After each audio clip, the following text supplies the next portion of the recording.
You are standing in the dark. Not the comfortable dark of a bedroom with the curtains drawn. The absolute dark of a C-17 cargo aircraft at 35,000 feet, somewhere over a country whose name you are not allowed to write in a letter home. The aircraft smells like hydraulic fluid, gun oil, and the specific sweat of men who have been awake for 31 hours. The red jump light on the fuselage wall is glowing. In 4 minutes, it turns green. In 4 minutes and 30 seconds, you will no longer be on the aircraft. You will be a speck in the black sky above a hostile nation, carrying 80 pounds of equipment, with a mission that does not exist on any official document in Washington. Nobody sent you. Nobody will come for you if it goes wrong. You are the tip of the spear, the ghost in the machine, the last option on the table after every other option has failed. You are U.S. Special Operations Command, and this is what it actually feels like, from the very bottom to the absolute top. Unit 1, the 75th Ranger Regiment, the tip of the conventional spear. You did not stumble into this. You volunteered for the hardest entry-level combat job the United States Army offers. You passed basic combat training, airborne school, and then you showed up at Fort Benning, Georgia, for the Ranger Assessment and Selection Program, RASP. 75% of the men who arrive do not finish. You watched them quit. You watched grown men who benched pressed 300 pounds, sit down in the mud in the middle of the night and simply stop moving. Something inside them went offline. Something inside you did not. You earned the tan beret. You are now a private first class in the 75th Ranger Regiment, the most elite light infantry force in the conventional U.S. military.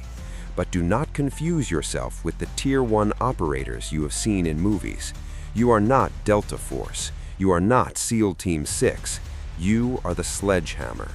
When the government needs a door kicked down at 3 in the morning, with overwhelming force and absolute precision, they send you first.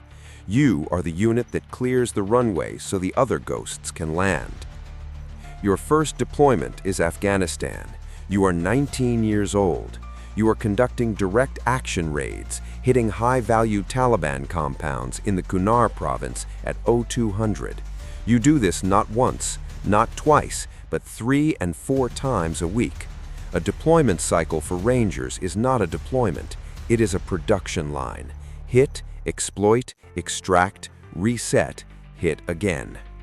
Some Ranger platoons in their peak years were running more than 300 combat raids in a single year. You are one of those men on one of those nights. The physical standard never drops. Your team sergeant does not care that you just got back from a 12-hour operation. 0500 physical training still happens. The standard in the regiment is not a floor. It is the ceiling that keeps getting raised. You are always being evaluated, always being watched, always being measured against the man to your left and the man to your right. The regiment feeds the Tier 1 units above it. Delta Force and SEAL Team 6 recruit heavily from the 75th. Your job, in some ways, is to prove yourself worthy of a phone call you hope will come one day. You lose people. A Ranger funeral is not like a civilian funeral. The regiment lines the road. The beret comes off. The folded flag is handed to a mother who knew this was possible when she signed the papers. You stand at attention until the last car is gone.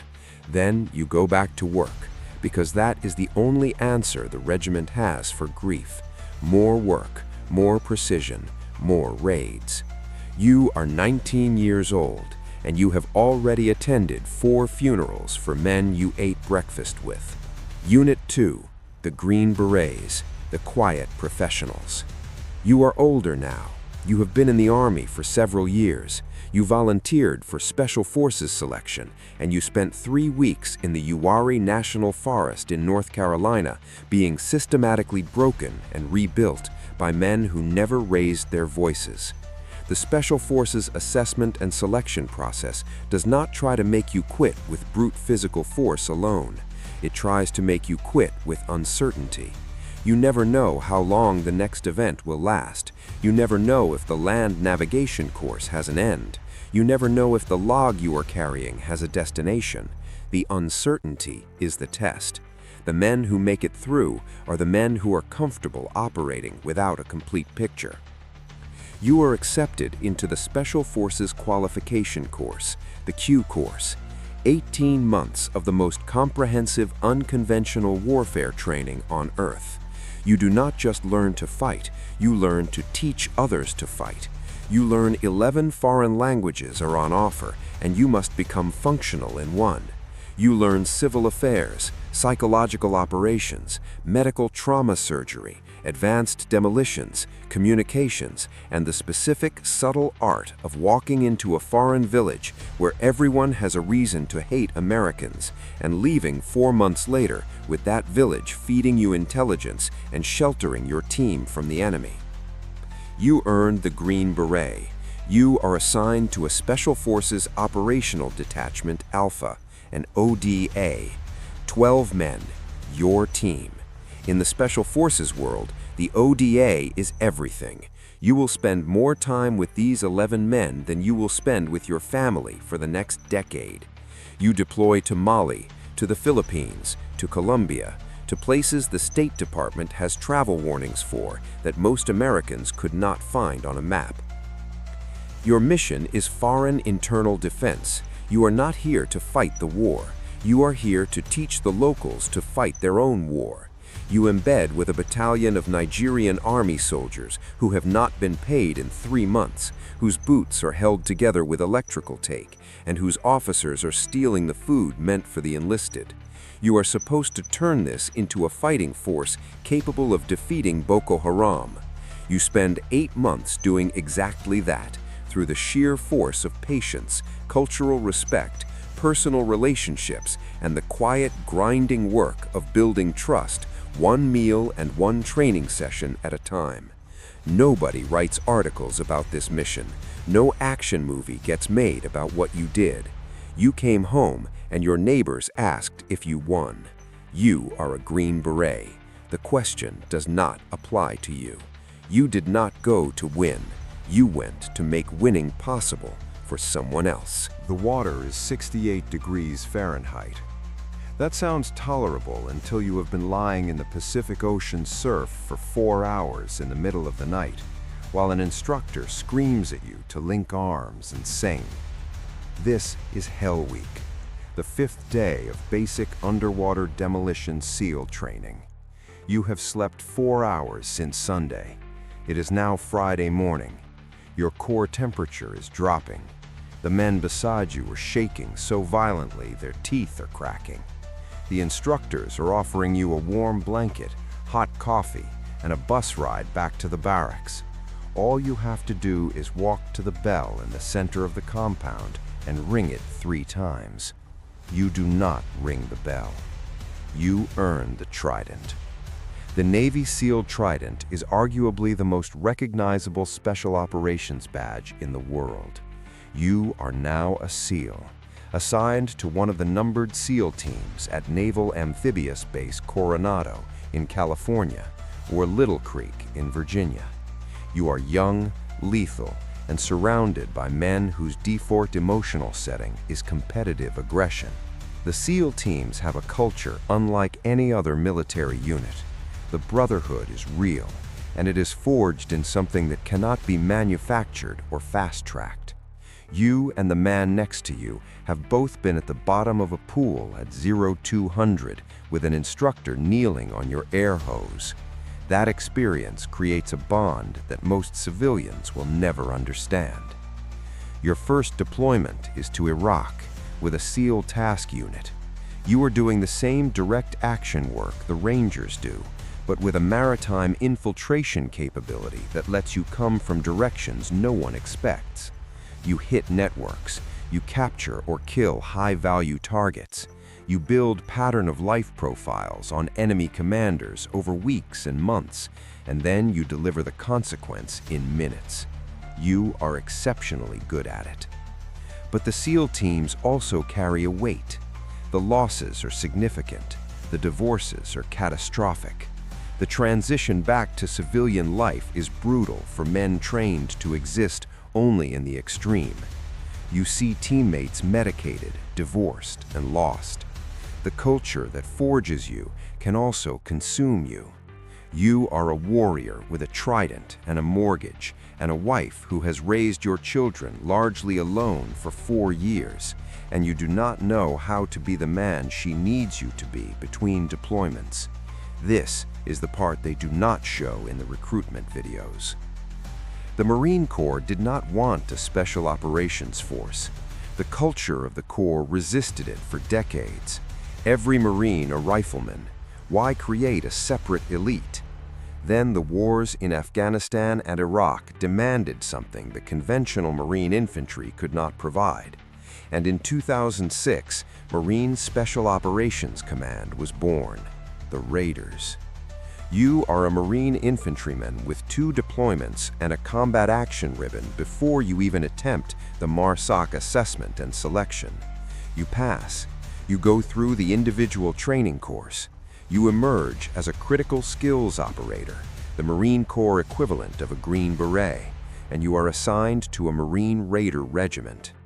You operate in the most unforgiving terrain the Marine Corps sends anyone. You are in Helmand Province in Afghanistan, where the poppy fields and the insurgent networks are woven together so tightly that you cannot destroy one without disrupting the other. You are advising Afghan National Army commandos who are brave, undertrained, and fighting a war they know will still be happening after you go home. You conduct the same grueling partnership model the Green Berets pioneered, but you bring to it the specific ferocity that the Marine Corps instills in every man it makes. You are the elite force that the special operations community still underestimates. That chip on your shoulder is fuel. The Raiders do not get the movies. They do not get the documentaries. They operate in the dark, and they are fine with that. The Mamluk sword on the MARSOC patch is not decoration. It is a reminder that Marines have been conducting special operations in foreign lands since the shores of Tripoli in 1805. You are part of that line. The conversation about special operations in America almost always forgets the Air Force, and that is a catastrophic oversight. Because the 2 Air Force special operations specialties, pararescue jumpers and combat controllers, are by objective measure among the most highly trained individual warfighters on Earth. To become a pararescue man, a PJ, you must complete a pipeline that takes 2 years and produces a man who is simultaneously a combat diver, a free-fall parachutist, an EMT paramedic, a mountain climber, a SEER-qualified survival expert, and a special operations combatant. The dropout rate across the full pipeline approaches 90%. PJs exist for one purpose: to go into any environment on Earth, under fire, in any weather, and bring back personnel who are too wounded or compromised to return on their own. Their motto is "These things we do that others may live." They mean it literally. On a deployment in Afghanistan, you rappel from an HH-60 Pave Hawk into a valley where a Ranger platoon has taken catastrophic casualties from an IED. There is a man with his legs gone below the knee who is bleeding out in the dirt. You are taking fire from 3 directions. You do not find cover, you find the casualty. You do your job in the open while the men around you build suppression. You pack the wounds, you establish the IV, you drag him to the helicopter. You save his life. He has a daughter. He does not know your name. He gets a homecoming. You get back on the helicopter and begin preparing for the next call. A combat controller does something entirely different and equally impossible. You are a one-man air traffic control tower embedded with Special Operations ground forces. You call in close air support. You direct AC-130 gunships. You deconflict fast movers. You do this while lying in a ditch with a rifle in one hand and a radio in the other, managing the airspace above a firefight in real time, placing bombs with a precision that saves the lives of the men on the ground beside you. The intellectual demand of your job is extraordinary. The physical demand is indistinguishable from any other Tier 1 operator. You are both a scientist and a warrior simultaneously. No one will officially confirm that Delta Force exists. It is formally called the 1st Special Forces Operational Detachment Delta, or more recently, Combat Applications Group. Operators inside it call it simply the unit. You do not talk about the unit. You do not post about the unit. You do not tell your family what the unit does. You tell them you are in an administrative role at Fort Bragg. Your wife is not sure she believes you, but she has stopped asking. To get here, you passed RASP or the Q course years ago. You received a letter or a whisper from a sergeant major or a tap on the shoulder. You showed up at a location you were told not to discuss, and you began a selection process that does not have an official name, that does not have an official timeline, and that will end when the cadre decide it ends. The physical demands are not the filter. You have passed everything physical that exists. The filter is psychological. They are looking for men who can think in absolute chaos, who can make kill or no-kill decisions in split seconds with incomplete information in the dark, and who can then go home, mow their lawn, and say nothing to anyone. You are selected. You go through the operator training course. You learn skills that do not exist in any Army manual: hostage rescue, precision vehicle interdiction, classified human intelligence collection, disguise and cover for action, sniper qualification to a standard that makes the standard sniper course look like a warm-up. Your first deployment with the unit is a classified direct action campaign against a high-value network in a country that the US government does not officially admit to operating in. You exist as a civilian contractor in public. You have a cover identity. Your passport is not your real name. You move through the country doing what Delta operators do, and when the mission is complete, you get on a plane as someone else and land in the United States and drive home and park in your driveway and take out the trash, and the neighbors wave at you and have absolutely no idea. You are the most capable small unit ground combatant the United States has ever produced. You have been in more gunfights than most armies have in a decade. You have zero social media presence. You have medals you cannot wear in public. You have done things that will never appear in any history book.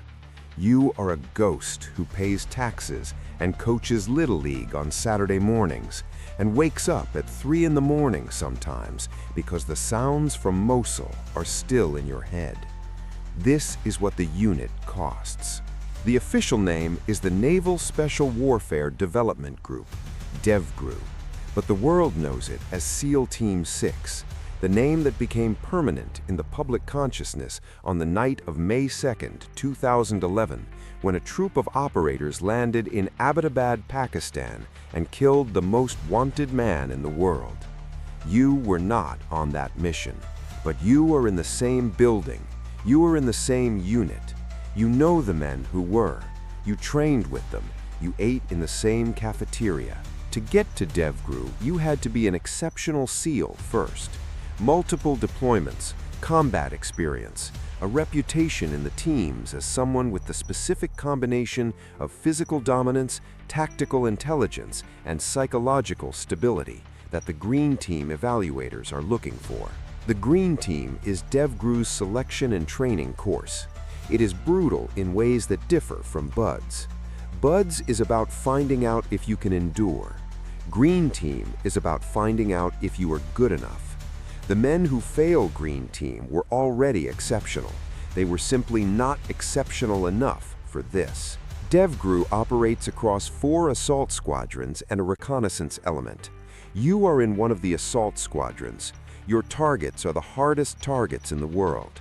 The hostages in the most fortified compounds, the network leaders surrounded by the heaviest security, the missions that cannot fail, because failure means a geopolitical crisis, a dead American civilian on camera, or a war. You are the option of last resort for the options of last resort. You deploy more than you are home. At your peak operational tempo, you are deployed 9 months out of every 12. Your children's milestones happen without you. Your wife has become a single parent who happens to be married. The relationships that survive in DEVGRU are the ones built on a foundation so strong that the absence cannot crack them. Most relationships are not built on that foundation. The divorce rate is not a statistic anyone publishes. It does not need to be. Most Americans have never heard this name. That is by design.